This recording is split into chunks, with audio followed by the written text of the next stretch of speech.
Hi guys, so this is the next video in the chapter 12 series. So today we'll be looking into preparing plan to achieve goals effectively. Before looking into the preparation of plans, let's look into what planning refers to. Plan. Basically, planning means to establish goals and then prepare suitable course of actions for achieving those goals. Now let's look into the main activities of the planning process.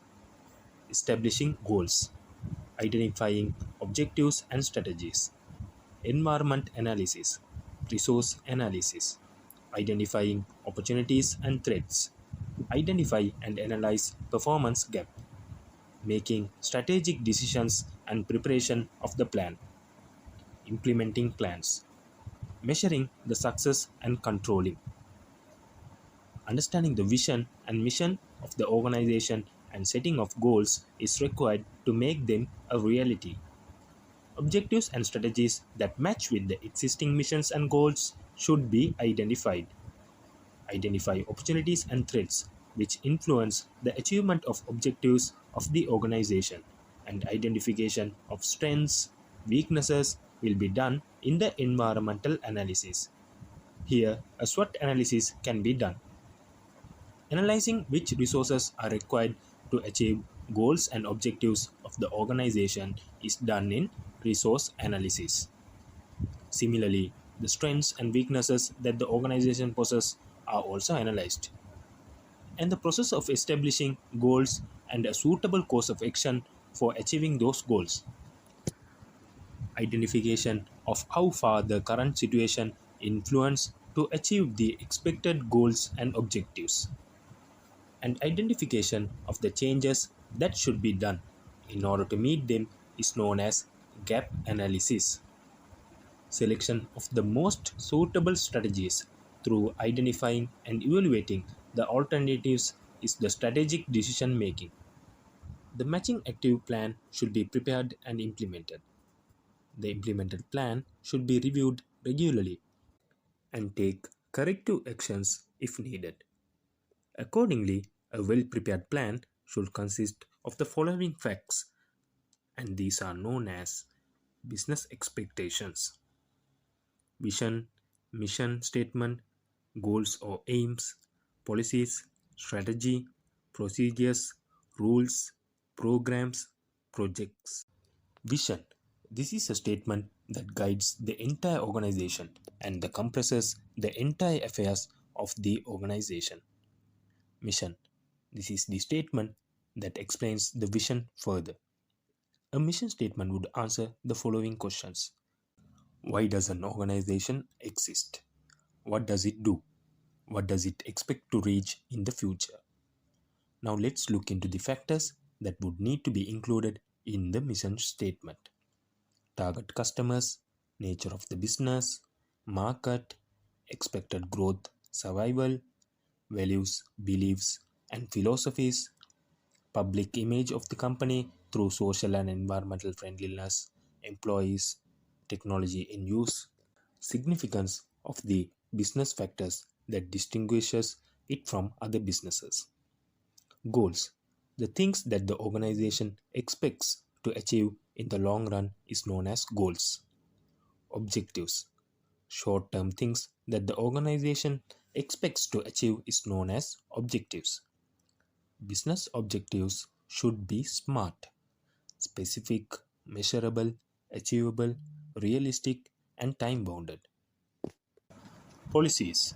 These are the indexes that guide the way of conducting affairs when achieving the established goals and objectives. Strategy. The strategies point out what should be done to realize the vision, mission, goals, and objectives. Procedures. A set of steps established to follow for the fulfillment of a certain task is known as procedures. This shows the ways of doing things that are established through policies in a specified manner. Rules. This is an index prepared to explain the things to be done and not to be done, specifically when fulfilling a task. Program. This is an explanation of the resources required for a specific task and the way of employing them through dividing them into main and subsections. Projects. This is a task with a specific beginning and an end, prepared for solving a specific problem or issue. Now let's look into the principles that needs to be followed when preparing a plan. They should be based on clearly stated goals and objectives.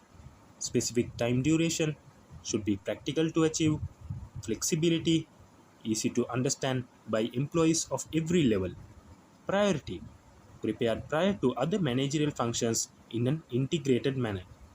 Participation and commitment of managers of every level are required. Efficiency, ability to gain advantages over the cost. Why is it necessary to have a plan?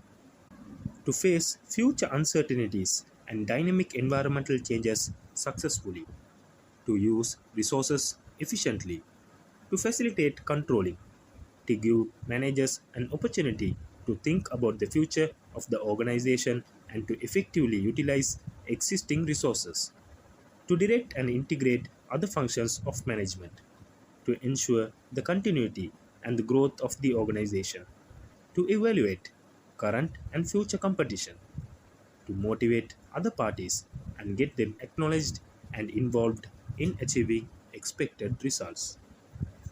Now let's look into the problems and limitations emerged in planning. Preparing plans based on past trends and outdated data. Preparing plans beyond the ability and the capacity. Insufficient interest and dedication put in when preparing the plan. Not getting the involvement and cooperation of employees of all the levels. Plans not being integrated to the entire management system. Inadequate knowledge about the planning. So that's it with this video, guys. Please do like and share to learn and let others learn. Thank you. Created using Powtoon.